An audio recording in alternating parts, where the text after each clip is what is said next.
ನಮಸ್ತೆ, ನಾನು ನಿಮ್ಮ ವೀರಕಭದ್ರ ಶ್ರೀನಿವಾಸ್. ಹೇಗಿದ್ದೀರಿ? ಕ್ಷಮೆ ಇರಲಿ, ದಾದಾ DJ ರದ್ದಾಗಿತ್ತು ಯಾವ್ಯಾವುದೋ ಘಟನೆಗಳ ಕಾರಣಕ್ಕೆ. ಈಗ ಕೊನೆಗೂ ದಾದಾ DJ ಬಂದಿದೆ. ರದ್ದಾಗಿದ್ದು ಒಳ್ಳೆಯದೇ ಆಯಿತು ಅಂತ ಅನಿಸೋಷ್ಟು ಸಿದ್ಧತೆಗಳಾಗ್ತಿದ್ದಾವೆ. ಈಗಾಗಲೇ ಹಾಡುಗಳೆಲ್ಲವೂ ಮುಗಿದಿದ್ದಾವೆ. ಜೊತೆಗೆ ಹೊಸ ಮೈದಾನ ಸಿಕ್ಕಿದೆ. ವಿದ್ಯಾಪೀಠ ಸರ್ಕಲ್ ಹತ್ರ ಇರುವಂತಹ ಶಂಕರ್ನಾಗ್ ಆಟದ ಮೈದಾನ, ಅದನ್ನು ಡೊಂಕಣ ಆಟದ ಮೈದಾನ ಅಂತ ಕೂಡ ಕರೀತಾರೆ. ಸೊ ಅಲ್ಲಿ 20ನೇ ತಾರೀಕು, ಇದೇ ಅಕ್ಟೋಬರ್ 20ಕ್ಕೆ ಭಾಳ ದೊಡ್ಡ ಮಟ್ಟದಲ್ಲಿ ಆಗ್ತಿದೆ.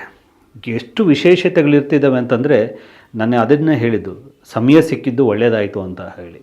ನೀವು ಹಿಂದೆಂದೂ ಕಾಣದಂತಹ ಒಂದು ವಿಶೇಷತೆಗಳನ್ನು ನಾವು ಅಲ್ಲಿ ಸಿದ್ಧತೆ ರೂಪದಲ್ಲಿ ನಿಮಗೋಸ್ಕರ ಮಾಡ್ತಿದ್ದೇವೆ.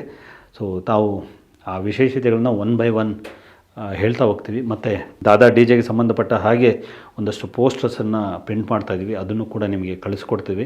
ಯಾರೆಲ್ಲ ಬೇಕಾಗಿದ್ದರೂ ಒಂದು ಕಾಮೆಂಟ್ ಮಾಡಿ ನಾವು ನಿಮಗೆ ಕಳಿಸ್ಕೊಡ್ತೀವಿ. ಪ್ರತಿ ಊರಲ್ಲೂ ಕೂಡ ಇರಬೇಕು. ಮತ್ತು ನೀವು ಕೂಡ ತಂಡೋಪತಂಡವಾಗಿ ಅಲ್ಲಿಗೆ ಬರಬೇಕು. ನೆನಪಿರಲಿ, ಯಜಮಾನರ 75ನೇ ಅಮೃತ ಮಹೋತ್ಸವಕ್ಕೆ ಮುಹೂರ್ತ ಅಂತ ಅಂದ್ಕೊಂಡು ಬನ್ನಿ.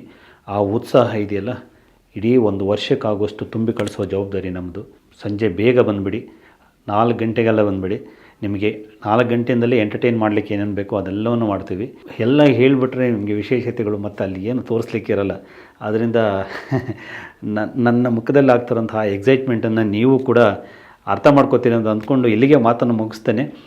ಅಕ್ಟೋಬರ್ 20 ಸಂಜೆ 4 ಗಂಟೆಗೆ ನೀವೆಲ್ಲರೂ ಕೂಡ ಬೆಂಗಳೂರಿನ ವಿದ್ಯಾಪೀಠ ಸರ್ಕಲ್ ಹತ್ರ ಇರೋ ಶಂಕರ್ನಾಗ್ ಆಟದ ಮೈದಾನಕ್ಕೆ ಬರಬೇಕು. ಭಾಳ ಅದ್ಭುತವಾದ ಕಾರ್ಯಕ್ರಮಕ್ಕೆ ನಾವು ನೀವು ಸಾಕ್ಷಿಯಾಗಬೇಕು. ಅಲ್ಲಿಂದ ಆಚೆಗೆ 1 ವರ್ಷಗಳ ಕಾಲ ಯಜಮಾನರ ಅಮೃತ ಮಹೋತ್ಸವದ ತೇರನ್ನು ಎಳಿಬೇಕು ಅನ್ನೋಂತಹ ಮನವಿ, ವಿನಂತಿ ನಂದು. Thank you.